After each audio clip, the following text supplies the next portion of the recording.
Okay, so I just quit working for the Hateville Police Department on the spot. Apparently, they don't like to be called out for the racism that they display.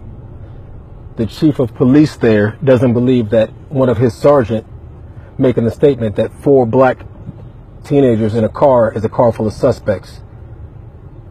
They don't feel that a white woman who happens to be on city council, who has a warrant out for her arrest, not being arrested, let go on the spot and be allowed to take care of her situation is an impartial or racist. Because I guarantee you, had there been any other citizen, black citizen at that, a warrant signed by a judge is not going to be put off. They don't feel that having a department of over 30 officers with no daytime minority supervisors is a problem. That the black supervisors that they have are nighttime supervisors. They can't supervise in the day. They have a whole detective division with not one minority detective. And when you bring these issues up and call them on it, it's a problem that you're bringing up racism. And the same, and you guys know that are from Georgia, know the history of Hateville. The same good old boy system that's been going on there for years is the one that they refuse to let go. The same city that's not supposed to use tickets as revenue, but they do. You're not supposed to have a quota, but you have to write 2 tickets a day. We're told we can write warnings, but we get in trouble when we write warnings.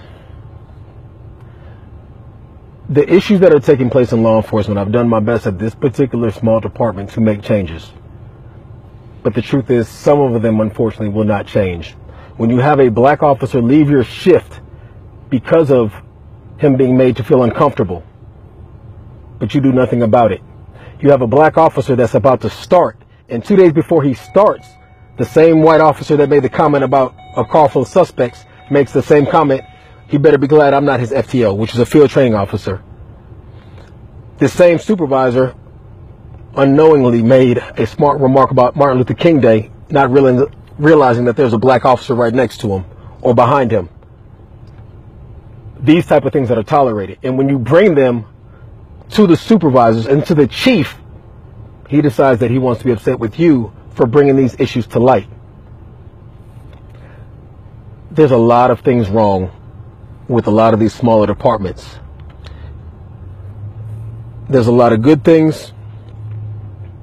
There's a lot of great officers. A lot of great officers. But a lot of the problems that you guys are seeing in the news starts with leadership. And I'm being honest, I've voiced my concerns about these, not just now, because I understand that he'll probably say, well, you were upset. No, I voiced my concerns about racism over a month ago to one of the specific lieutenants and a year ago to this chief. But I wanted to give people a chance first before I use the word racist, because I understand that it is a huge word. Changes need to take place in cities like Hateville, Georgia, where you have mainly minorities there, but you have a city council made up of not one minority. Changes need to take place. And until we start getting involved and the black officers that are at these departments start taking a stand, but the problem is when you have strong officers that take a stand, they're accused of being the troublemakers.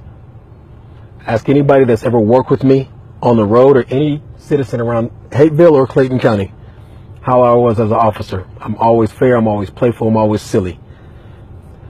This crap, this good old boy system has to stop.